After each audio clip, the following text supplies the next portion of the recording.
Okay, if nobody has an urge to make a comment or question, we give the last words to René Nyberg, who is an ambassador and has served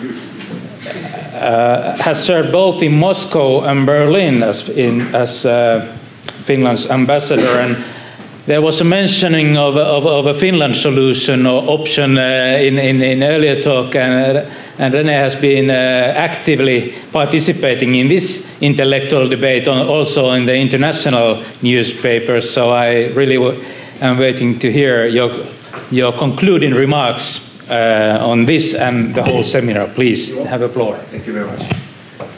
Mikko, thank you very much. I feel honored to be invited to deliver concluding remarks. I prepared something on Ukraine and Russia. I will not really want to go into Finlandization, but before that, let me come with two observations. I fully agree with Professor Aag that the Finns should be very, very careful commenting or giving advice to countries which have suffered occupation. This is, if I summarize it from a very, very Finnish point of view, I would say that most of our, if not all of our advice to the Estonians have been wrong. And if I summarize the problem, to be very frank, is a Finnish mother or young girl never encountered a Red Army soldier. This is the reality of post-war Finland. I have to comment, Ms. Miklosi, because I do think that any attempt to define Russia today in a static way is flawed, because the situation is fluid, it is dynamic, and the Ukrainian crisis is a Russian crisis. Well, ladies and gentlemen, as a student of Russia, I'm inspired by Pushkin. Pushkin, Dia Nation, Pushkin for us is everything. And there's a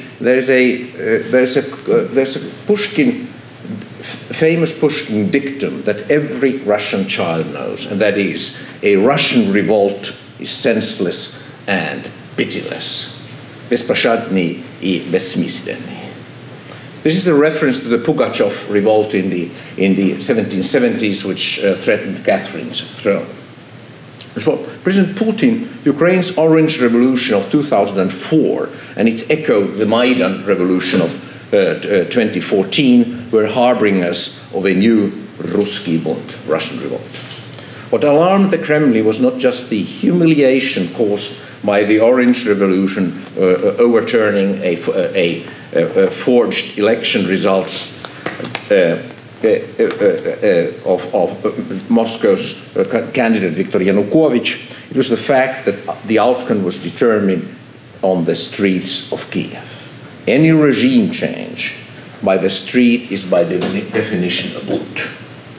Orange becomes the new black. In the Kremlin's eyes, the popular embrace of rebellion had to be prevented no matter what the cost. Yet, despite the experience of 2004, the Maidan protests were allowed to snowball from uprising to regime change. The inept attempts of Kiev at stifling Maidan earned only scorn in the Kremlin. No tears were shed for Yanukovych when he was forced to flee. Kiev was not just drifting away from Moscow, it was mutating into something well beyond the strengthening of ties with the West and the European Union. The revolution's emphasis on rule of law and lustration, the practice purging the old power structures and security police, were seen as a direct threat to the rule of Moscow. Worse still, there was even potential for a cultural bunt that could shake the foundations of the Slavic Orthodox world and the timeless Russian world of Moscow's imaginings. The active role of Poland in formulating the EU's Eastern Partnership initiative aroused memories of a historic Polish challenge to Muscovy. Having effectively sidelined the opposition of intellectuals at home, the Kremlin today faces an open threat to the very heart of its authoritarian system. not in the streets of Moscow, but in the streets of Kiev. True, the grabbing of Crimea may well have been an improvised counter-move on Russia's part, but the apparent effort to carve out a land corridor from Ukraine's eastern border across the lands of Novorossiya all the way to Transnistria is a deliberate strategic move that threatens the existence of Ukraine as an independent state.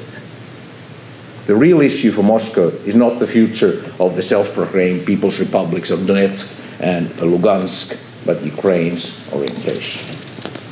The Kremlin will not easily relinquish its claim to dominate Kiev's policies. We've already witnessed the destabilization of eastern Ukraine through destruction of infrastructure and communications, as well as efforts to take control of areas in the south. Remember Odessa. These are part of, and today Mariupol, these are part of a wider strategy to wreck the Ukrainian economy and force Kiev to yield. Tellingly, Putin's 7-point plan mentions the need to restore the heat and power infrastructure in the war-ravaged provinces. The Ukrainian cities have inherited the legacy of an unreformed Soviet heating system and are scrambling ahead of the approaching winter. Ukraine's dependence on Russian gas is its Achilles heel, and any gas shortages will only be exacerbated by the loss of coal from the Donbass. Kiev is banking on being able to import gas through reverse flows from countries to its west in order to avoid having to buy gas from Moscow. The ceasefire demonstrates that neither side sees a military solution to the conflict. Russia is ready to boost its covert and overt support to the rebels anytime Ukraine's army tries to regain the upper hand. Moreover, while Western sanctions are already hurting Russia, and I maintain they are hurting, and there's proof of that, and there is a threat of even more painful sanctions, the Kremlin seems to callously assume that ultimately the West will not foot the cost of a Ukrainian default. The IMF has already warned that the committed support funding is insufficient in the event this conflict drags on. The collapse of the Ukrainian economy is a very real threat. If apartments freeze in Kiev and the West is unwilling or unable to help more, Poroshenko could face his own Maidan that sweeps him from power without a pro-Moscow replacement in the wings. An Ukrainsky bunt is also unpredictable and just as frightening as a Ruski bunt. It could well drag the Kremlin deeper into the quagmire and turn nasty.